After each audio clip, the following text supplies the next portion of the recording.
ಸಚಿವರ ಪಟ್ಟಿಯ ಜೊತೆಗೆ ಸಭಾಪತಿಗಳ ಪಟ್ಟಿ ಕೂಡ ಈಗ ಕಾಂಗ್ರೆಸ್ನ ಹೈಕಮಾಂಡ್ ನೀಡಿದಂತಹ ಲಿಸ್ಟ್ನಲ್ಲಿ ಬಂದಿದೆ. ವಿಧಾನ ಪರಿಷತ್ನ ಸಭಾಪತಿಯಾಗಿ ಸಲೀಂ ಅಹಮದ್ ಅವರನ್ನ ನೇಮಕ ಮಾಡಿ ಕಾಂಗ್ರೆಸ್ನ ಹೈಕಮಾಂಡ್ ನಾಯಕರು ಈಗ ಒಂದು ಪಟ್ಟಿಯನ್ನ ಕೂಡ ಕಳಿಸಿದ್ದಾರೆ ರಾಜ್ಯಕ್ಕೆ. ಈ ವಿಚಾರಕ್ಕೆ ಸಂಬಂಧಪಟ್ಟ ಹಾಗೆ ನಮ್ಮ ಜೊತೆ ಮಾತನಾಡಲಿಕ್ಕೆ ಪರಿಷತ್ನ ಸ್ಪೀಕರ್ ಆಗಿರುವಂತಹ ಬಸವರಾಜ ಹೊರಟ್ಟಿ ಅವರೇ ಇದ್ದಾರೆ. ಅವರನ್ನ ಮಾತಾಡಿಸ್ತಾ ಹೋಗ್ತೀನಿ. ಅವರ ನಿಲುವೇನು ಅನ್ನೋದನ್ನ ಅವರನ್ನೇ ಕೇಳ್ತಾ ಹೋಗ್ತೀನಿ. ಸರ್, ಈಗ ಹೈಕಮಾಂಡ್ ನಾಯಕರು, ಕಾಂಗ್ರೆಸ್ನ ಹೈಕಮಾಂಡ್ ನಾಯಕರು ಸಭಾಪತಿಯನ್ನ ಆಯ್ಕೆ ಮಾಡಿ ಕಳಿಸಿದ್ದಾರೆ. ಸರ್, ನೀವು ಇದ್ರ ಬಗ್ಗೆ ಏನ್ ರಿಯಾಕ್ಟ್ ಮಾಡ್ತೀರಾ ಸರ್? ಅದು ತಪ್ಪು. ಅವರು ತಮ್ಮಲ್ಲಿ ತಮ್ಮ ವಿಚಾರ ಮಾಡಿಕೊಂಡು ತಮ್ಮಲ್ಲಿ ಹೇಳಿದ್ರೆ ಇಂಥವ್ರನ್ನ ಸಭಾಪತಿ ಮಾಡ್ಬೇಕಂತ ಉಪಸಭಾಪತಿ ಮಾಡ್ಬೇಕಂತ ಅವರು within the Prem of the ಇದರಲ್ಲಿ ವಿದಿನ್ ದಿ ಕ್ಯಾಮ್ರಾದಲ್ಲಿ ಅವ್ರು ಹೇಳಿದ್ರೆ ಅದು ಬೇರೆ ವಿಷಯ. ಸಹಿ ಮಾಡಿ ಪತ್ರಗಳಿಗೆ ಮಂತ್ರಿಗಳ ಜೊತೆ ಲಿಸ್ಟ್ ಬಿಟ್ಟಿದ್ದು ಇತಿಹಾಸದಲ್ಲಿ ಮೊಟ್ಟ ಮೊದಲ. ಮತ್ತು ಅವ್ರಿಗೇನೂ ಅಧಿಕಾರ ಇಲ್ಲ ಸಭಾಪತಿಯನ್ನ ಸಭಾಧ್ಯಕ್ಷನ ಆರಿಸಲಿಕ್ಕೆ. ಇಂಥವ್ರಂತ ಹೆಸರು ಅವರು ತಮ್ಮ ಪಕ್ಷದೊಳಗೆ ಹೇಳ್ಕೋಬಹುದು. ಅದು ನಾಳೆ ಸದನದಲ್ಲಿ ತೀರ್ಮಾನ ಆಗ್ತಾವೆ.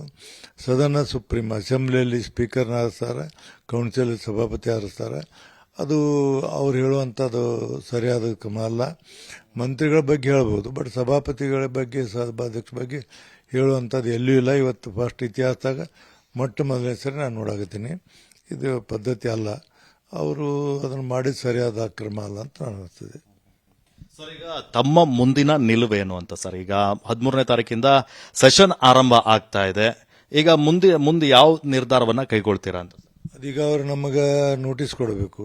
14 ದಿವಸ ಅಡ್ವಾನ್ಸ್ ಆಗಿ 10 ಮಂದಿ ಸಹಿ ಮಾಡಿ ನೋಟಿಸ್ ಕೊಡಬೇಕು. ಸದನದಲ್ಲಿ ಪ್ರೊಸೀಜರ್ ಇರ್ತದೆ. ಅದು ಆ ಪ್ರೊಸೀಜರ್ ಪ್ರಕಾರ ಮಾಡಬೇಕು. ಮಾಡಿದಾಗ ಅವಾಗ ಸದನದಲ್ಲಿ ಬಹುಮತದಿಂದ ಏನು ನಿರ್ಣಯ ಆಗುತ್ತೆ ಆ ನಿರ್ಣಯಕ್ಕೆ ನಾವು ಬದ್ಧ ಆಗಬೇಕು.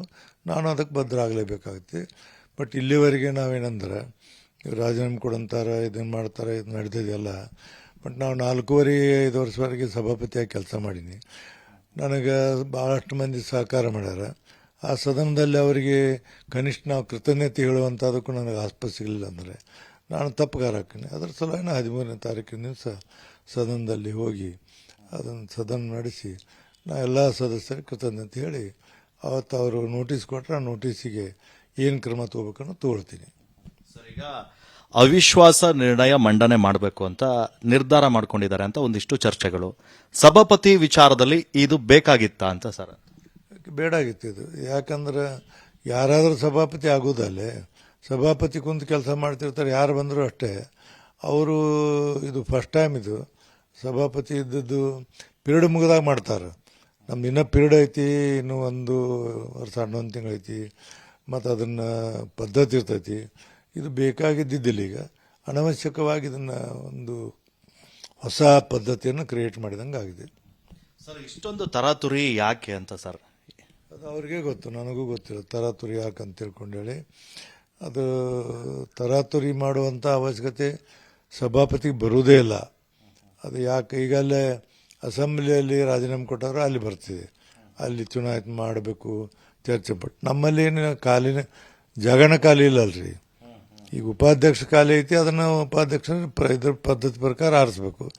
ಬಟ್ ಸಭಾಪತಿ ನಾ ಅದೀನಿ, ನಾ ಇದ್ದಾಗ ಇನ್ನೂ ಅವರು ಸಭಾಪತಿ ಹೆಸರು ಡಿಕ್ಲೇರ್ ಮಾಡ್ತಾರಂದ್ರೆ ಇದು ಭಾಳ ಏನಂತಾರೆ ಅದಕ್ಕೆ, ಅಭಾಷ ಅಂತಾರೆ ಅದಕ್ಕೆ ಅದು ಸರಿಯಾದದಲ್ಲ ಅಂತ ನನ್ನ ಸ್ಪಷ್ಟ ಅಭಿಪ್ರಾಯ.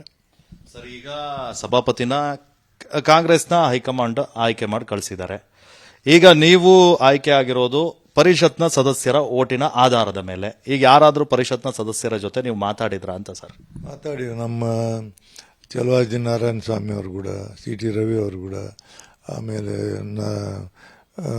ಯಾರು ನಮ್ಮ ಇನ್ನೊಬ್ಬ ರವಿಕುಮಾರ್ ಕೂಡ, ಅಶೋಕ್ ಅವರು ಕೂಡ, ಅಶೋಕ್ ಅವರು ಕೂಡ, ಭೋಜೇಗೌಡರು ಕೂಡ ಮಾತಾಡಿ ಅದಕ್ಕೆ ಅವರು ನಾವು ನಾಳೆ ಮೀಟಿಂಗ್ ಮಾಡಿ ಈ ದಿಲ್ಲಿಗೆ ಹೊಂಟಾರ. ಅವ್ರು ಅದಕ್ಕೆ ದಿಲ್ಲಿಗೆ ಹೋಗಿ ಕೇಳ್ಕೊಂಬರ್ತಂತ ಹೇಳಿ ಅಶೋಕ್ ಅವರು ಬಂದ ನಂತರ ಅವ್ರ ತೀರ್ಮಾನ ಎಲ್ಲರೂ ಕೂಡ ಏನು ಮಾಡ್ತಾರೆ ಆ ತೀರ್ಮಾನದಂತೆ ನಾನು ನಡೀತೀನಿ. ಸರ್, ಈಗ ಸಭಾಪತಿ ಹೆಸರನ್ನ ಕಾಂಗ್ರೆಸ್ ಇಂದ ಈಗ ನೇಮಕ ಮಾಡ್ಕೊಂಡಿದ್ದಾರೆ. CM ಏನಾದರೂ ನಿಮಗೆ ಕರೆ ಮಾಡಿ ರಾಜೀನಾಮೆ ನೀಡಿ ಅಂತ ಏನಾದರೂ ಹೇಳಿದಾರ? ಈಗ 1 ಅವರ್ ಮುಂದೆ ಅವ್ರು ಫೋನ್ ಮಾಡಿದ್ರು ಚೀಫ್ ಮಿನಿಸ್ಟರು, ನೀವು ರಾಜೀನಾಮೆ ಕೊಡಿ, ನಮಗೆ ಸ್ವಲ್ಪ ಎಂಬ್ರಾಸ್ಮೆಂಟ್ ಆಗತ್ತೈತಿ, ನಮ್ಮಲ್ಲಿ ಹೈಕಮಾಂಡಿಂದ ನಿಯಮ ಅನೌನ್ಸ್ ಮಾಡ್ಯಾರ, ಸ್ವಲ್ಪ ರಾಜೀನಾಮೆ ಕೊಟ್ಟರೆ ಒಳ್ಳೇದಾಕತಿ ಅಂತ ಅಂದರು. ವಿಚಾರ ಮಾಡ್ತೀನಿ ಅಂತ ಹೇಳಿ ನಾನು ಇಷ್ಟೇ. ಸರ್, ಈಗ ಮುಂದಿನ ನಿರ್ಧಾರಗಳು ಏನು ಅಂತ ಸರ್? ನಿಮ್ದು ಮುಂದೆ ಏನು ಮಾಡ್ತೀರಾ? ನಿರ್ಧಾರ ಅಂದ್ರೆ ಏನು, ಅವ್ರು ನೋಟಿಸ್ ಕೊಟ್ಟು ಸದನ ಚರ್ಚೆ ಆಕತಿ. ಅವರು ಬಹುಮತದಿಂದ ಇದನ್ನು ಸೋಲಿಸಿದ್ರೆ ನಾ ರಾಜೀನಾಮೆ ಕೊಟ್ಟು ಮನೆಗೆ ಬರ್ತೀನಿ ಇಷ್ಟ ಅಷ್ಟೇ. ಈಗ ಸಿದ್ದರಾಮಯ್ಯನವರ ಅವಧಿಯಲ್ಲಿ 3 ವರ್ಷ ನೀವು ಕೆಲಸ ಮಾಡಿದ್ದೀರಾ. ಈಗ ಡಿ ಕೆ ಶಿವಕುಮಾರ್ ಅವರು ಮುಖ್ಯಮಂತ್ರಿ ಆಗ್ತಾ ಇದ್ದ ಹಾಗೆ ಮೊದಲನೇ ಸದನ. ಈ ಸಂದರ್ಭದಲ್ಲಿ ಯಾಕೆ ಈ ತರ ಬದಲಾವಣೆ ಆಯಿತು ಅನ್ಸುತ್ತೆ ಸರ್? ನನಗೇನೋ ಅದ್ರ ಬಗ್ಗೆ ಗೊತ್ತಿಲ್ಲ ರೀ, ಬದಲಾವಣೆ ಯಾಕಾಯಿತು ಏನು ನನಗೆ ಗೊತ್ತಿಲ್ಲ. ಒಮ್ಮಿಂದೊಮ್ಮಿಗಲೇ ಇದು ಆಗಬಾರ್ದಾಗಿತ್ತು. ಅಟ್ಲೀಸ್ಟ್ ಸೆಷನ್ ನಡೆದ ನಂತರ ಮತ್ತು ಮುಂದಿನ ಸೆಷನ್ಕ್ಕೂ ಏನೋ ವಿಚಾರ ವಿನಿಮಯ ಮಾಡಬೇಕಾಗಿತ್ತು. ಒಮ್ಮಿಂದೊಮ್ಮಿಗಲೇ ಈಗ ದರಗ್ನ ಈಗ ಇನ್ನೊಂದು ವಾರದಲ್ಲಿ ಈ ತೀರ್ಮಾನ ಮಾಡಿದ್ದರಿಂದ ಇದು ಸ್ವಲ್ಪ ಅಸಮಾಧಾನ ಅಂತ ಎಲ್ಲರಿಗೂ ಆಗಿದೆ, ನನಗೊಬ್ಬರಿಗೆ ಅಲ್ಲ, ಎಲ್ಲರಿಗೂ ಅಸಮಾಧಾನ ಅನಿಸಿದ್ದು. ಇದಿಷ್ಟು ಸಭಾಪತಿಗಳಾಗಿರುವಂತಹ ಬಸವರಾಜ ಹೊರಟ್ಟಿ ಅವರ ಮಾತು. ಕ್ಯಾಮರಾ ಪರ್ಸನ್ ನವೀನ್ ಜೊತೆ ಧ್ರುವರಾಜ್, PNS ವಿಸ್ತಾರ ನ್ಯೂಸ್, ಬೆಂಗಳೂರು.